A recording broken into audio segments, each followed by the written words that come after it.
नमो बुद्धाय दोस्तों। आशा करते हैं आप सभी स्वस्थ और मंगलमय होंगे।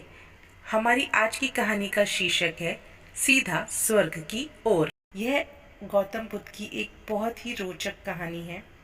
हम आशा करते हैं कि आप इसे अंत तक ज़रूर सुनेंगे।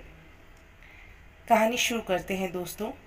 सदियों पहले किसी पंथ के पुरोहित नगरों में मृत संबंधी की आत्मा को स्वर्ग भेजने के लिए एक कर्म कांड करते थे और उसके लिए बड़ी दक्षिणा मांगते थे।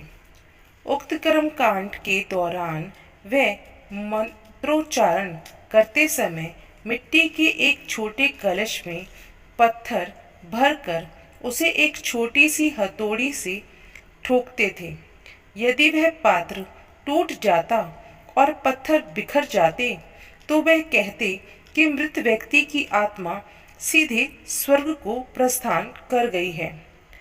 अधिकतर मामलों में मिट्टी के साधारण पात्र लोहे की हथौड़ी की हल्की चोट से भी नहीं सक पकाते थे और पुरोहितों को मनवांछित दक्षिणा मिल जाती थी।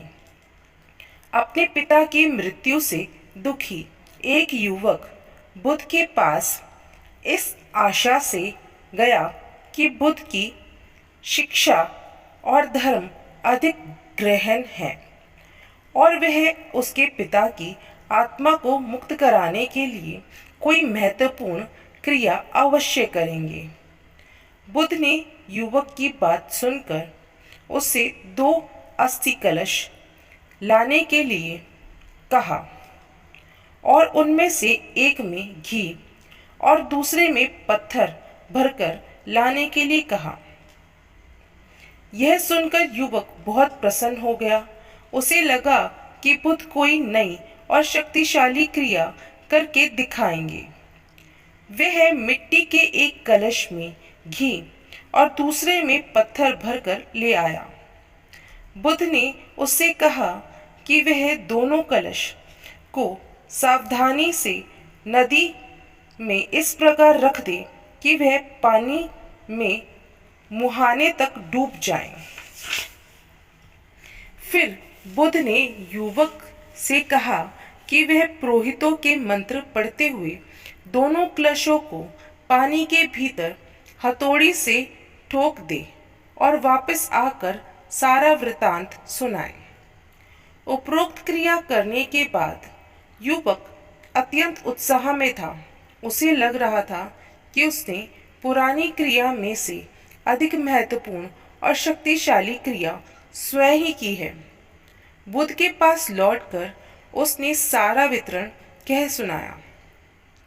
दोनों कलश और पानी के भीतर ठोकने पर वे टूट गए। उनके भीतर स्थित पत्थर तो पानी में डूब गए, लेकिन घी ऊपर आ गया और नदी में दूर तक बह गया।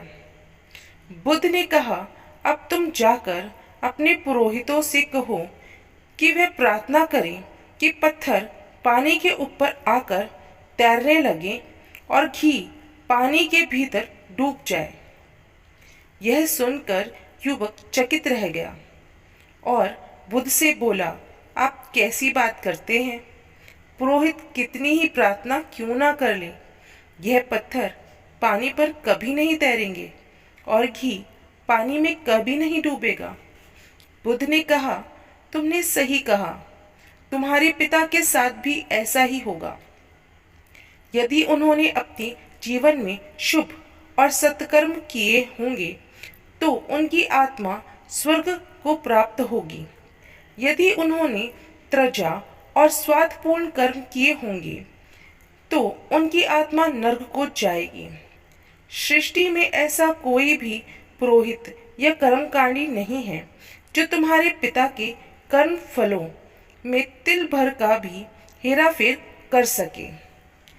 दोस्तों, इस कहानी से हमें यह शिक्षा मिलती है कि हमें सदैव अपने कर्मों को साफ सुथरा रखना चाहिए। हमारे कर्म हमें अच्छे करने चाहिए। हमें कभी किसी का बुरा नहीं करना चाहिए, ना ही सोचना चाहिए। सामने वाला चाहे कितना ही बुरा क्यों ना हो, लेकिन हमारी सोच, हमारे कर्म हमारे साथ जाते हैं, सामने वाले या साथ वाले के नहीं। हमारे जाने के बाद हमारा बेटा, हमारी बेटी कितने ही अच्छे कर्म कर लें, लेकिन उन अच्छे कर्मों का फल हमें नहीं मिलेगा।